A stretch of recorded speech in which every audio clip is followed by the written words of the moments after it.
So why is it important to know your audience when presenting a talk? It all begins with asking what the goals of a talk are. First and foremost, a talk is a way to communicate with community members, including your peers at a conference, students, or individuals from different backgrounds. So understanding your audience shapes the level of your talk, as you can access their understanding of the topic you present. For example, you can provide limited context when addressing people in your scientific field, allowing yourself to use some jargon that is familiar to your audience. When you address students in a class, each lecture is a talk.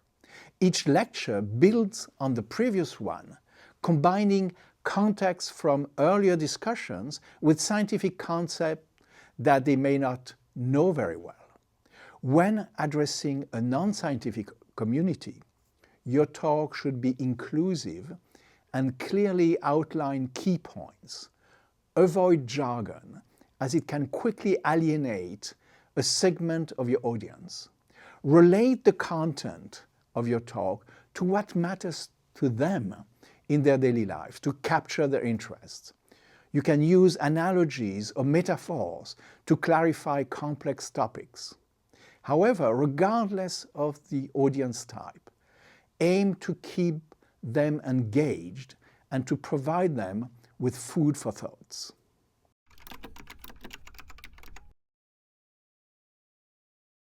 So where do you start when you are preparing a talk or presentation? The first step is to determine the format of your presentation.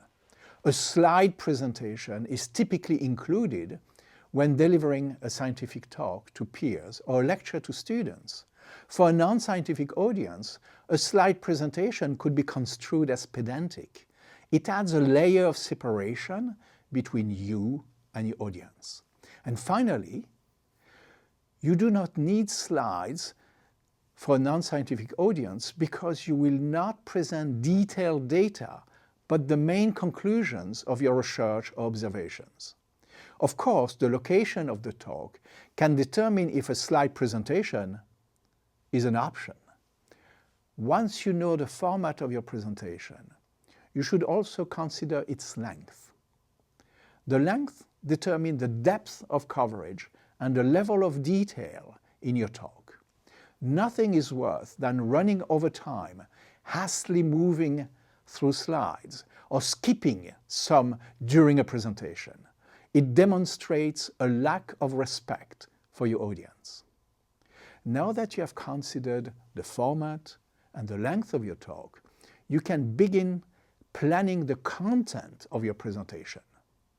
Start by listing the main points you want to convey to your audience. Each point will become a part of your talk. Then expand this laundry list by incorporating specific context, supporting data, and make sure that you have a logical connection between each part of your presentation. Remember that you are telling a story, and you should ensure your narrative is solid. Finally, you can prepare the introduction and conclusion of your presentation. This introduction should focus on relevant background knowledge related to your talk, and the conclusion should summarize the message you convey throughout. Think of it as an elevator pitch designed to persuade an investor.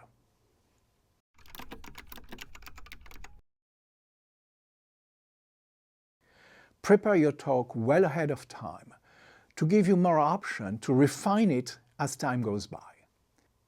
Giving a talk for the first time can be intimidating, but do not be timid or arrogant.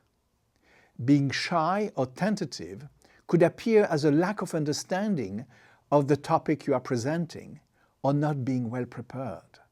Being arrogant is never a good idea because regardless of the audience, one person always knows more than you do. Instead of trying to prove that you are the expert in the field, you end up looking like a fool. You should rehearse your talk multiple times to ensure that your delivery is smooth without giving the impression of merely reciting. Don't hesitate to seek feedback from your peers. They may correct any misinterpretations or highlight misleading statements. They might also provide information you didn't know that supports your conclusions. Rehearsals will help you improve the pace of your presentation and ensure you don't run out of time.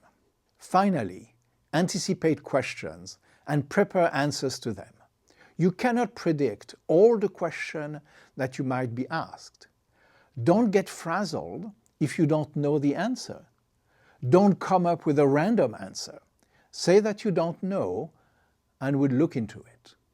Please do not start all your answers with, "That is an excellent question," unless you are ready to answer another question with, "That's a foolish question."